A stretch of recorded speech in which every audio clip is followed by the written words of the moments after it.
एक व्लॉग और मेरी पेंडिंग लिस्ट में था, वो था 22 जनवरी 2024 का, जिस दिन अयोध्या में प्राण प्रतिष्ठा हुई थी भगवान राम की। तो देखिए ये वही दिन है। और स्टार्टिंग में मैंने आपको अपना घर दिखाया था। हमने अपने घर को भी पूरा अच्छे से सजा लिया था। हर तरफ भगवान राम के वो झंडे लगा लिए थे। और 12-20 के आसपास उनकी प्राण प्रतिष्ठा का प्रोग्राम आ रहा था टीवी पे, तो वही हम लोग लगा के यहाँ बैठ गए हैं। और सभी लोगों ने, मतलब बच्चे भी और ये हम चारों ने बैठ कर के इसका पूरा आनंद लिया। इनके दर्शन करें, इनकी आंखें तो बिल्कुल ही मतलब सम्मोहित कर लेने वाली थी भगवान राम की। और हम लोग भी मन में सोच रहे थे कि भई अब प्लान बनाते हैं अयोध्या जाने का, लेकिन अभी हाल फ़िलहाल तो वहाँ इतनी भीड़ जा रही है, तो अभी तो खैर पॉसिबल नहीं है। लेकिन हाँ, अब ये हमारी लिस्ट में ज़रूर शामिल है कि एक बार हम लोग अयोध्या ज़रूर जाएंगे दर्शन करने के लिए। घर की पूजा भी भगवान की प्राण प्रतिष्ठा होने के बाद घर में स्टार्ट हुई। तो यहाँ मंदिर को थोड़ा सा सजा लिया गया है, मिट्टी का दिया जलाया गया है और भगवान जी के प्रसाद के लिए सबसे पहले खीर बनाई गई है, तो वही उनका यहाँ पे भोग लगाया गया है। और आज हम सब ने केसरिया रंग के वस्त्र पहने हैं खास तौर से। घर में तो बिल्कुल एक त्योहार जैसा माहौल हो रहा था। पूजा पाठ करने के बाद हमने अपने बड़ों से आशीर्वाद लिया और तस्वीरें कुछ इस तरह से क्लिक करी। और खाने की बात करें तो खीर, पूड़ी, कचौड़ी, मिक्स वेज, मटर पनीर, ये सब बना था। तो जब ये सारा भोजन बन गया तो भगवान को वो सब कुछ अर्पित किया गया। और फिर उसके बाद हम दोनों निकल गए थे। बच्चे घर में ही थे, हम दोनों जा रहे हैं मम्मी के यहाँ। तो भाई रास्ते का जो माहौल था ना, वो ऐसा था जैसे कि दिवाली हो। हर जगह इतनी रौनक थी और पूरे हमारे आगरे शहर को इतना सुंदर सजाया हुआ था। जगह जगह रंग बिरंगी लाइटिंग, क्योंकि ये शाम होती जा रही थी तो लाइटिंग वाइटिंग शुरू हो गई थी। तो आप भी देखिए पूरा है ना, केसरिया रंग से पूरा हमारा आगरा नहाया हुआ सा लग रहा है। रास्ते में पड़ने वाले जितने भी मंदिर थे वहाँ पर बहुत भजन कीर्तन, रौनक इतनी हो रही थी। लोग खूब प्रसाद बांट रहे थे, जगह जगह भंडारे वगैरह लगे हुए थे। तो ये तो पूरा है ना शहर देखते ही बन रहा था, बहुत ही सुंदर नज़ारा था। फिर हम पहुंच गए मम्मी डैडी के यहाँ। सर्दियाँ आए, डैडी ब्लोअर में बैठे हुए थे, तो थोड़ी देर यहाँ बैठ करके फिर हम लोग फिर यहाँ से वापस हो लिए। फिर देखिए बीच में एक मंदिर फिर और आया। मैं तो मतलब पूरे रास्ते भर प्रसाद ही ग्रहण करती रही। हम दोनों को खूब सारा ये लड्डुओं का खूब प्रसाद मिला।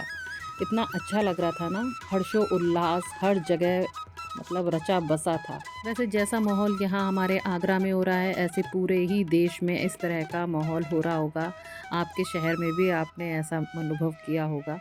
और फिर इसके बाद हम लोग आ गए हैं यहाँ पटाखे ख़रीदने। तो एक खुले मैदान में यहाँ पटाखे लगे हुए हैं, स्टॉल लगी हुई है जैसे दिवाली पर लगती है। तो यहाँ बहुत भीड़ थी, तो मैं गाड़ी में ही रही और फिर भानु गए पटाखे वगैरह लेने। तो अब हमने पटाखे वगैरह ले लिए हैं और हम जा रहे हैं घर की तरफ। तो ये रूट दूसरा है और यहाँ पर भी बहुत सुंदर रौनक देखने को मिली और जगह जगह भगवान राम की लीलाएं भी हो रही थी। तो देखिए आपको दिखाते हैं।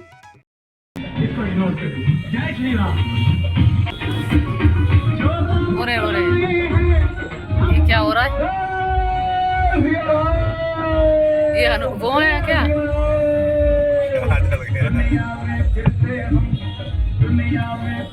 अरे भैया रे, ये क्या हो रहा है?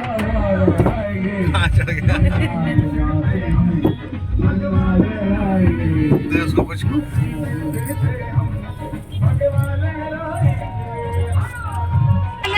जय श्री राम।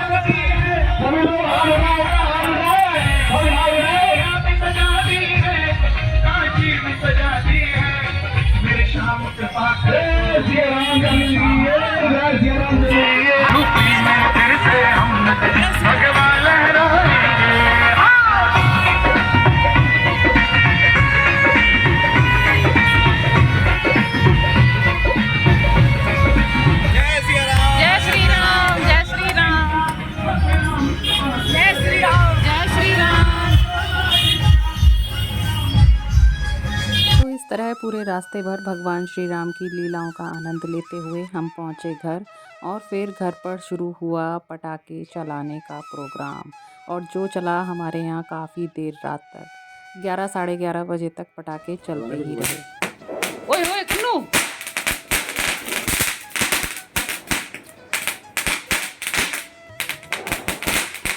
ये तो नई चीज़ आई है।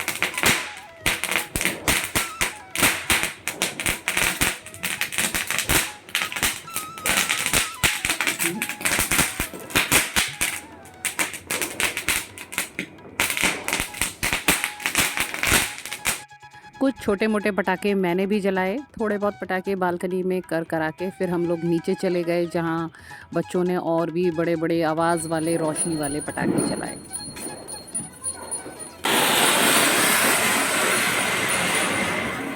बच्चों को ऐसा एन्जॉय करते देख मैं तो मतलब गुम ही हो गई और ये मेरे हाथ में था और ये जलते-जलते एकदम मेरी उँगली तक आ गया। लेकिन ख़ैर गनीमत रही मेरे हाथ में ज़्यादा लगी नहीं, हल्के से नाखून में थोड़ा गरम-गरम सा लग गया था।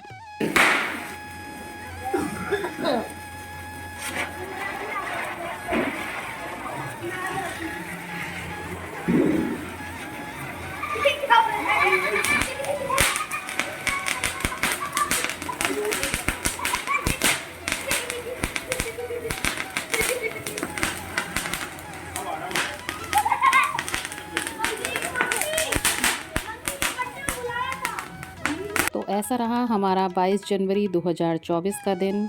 आशा करती हूँ आपको ये ब्लॉग पसंद आया होगा। फिर मिलेंगे आपसे, तब तक के लिए tata, bye bye and thanks for watching.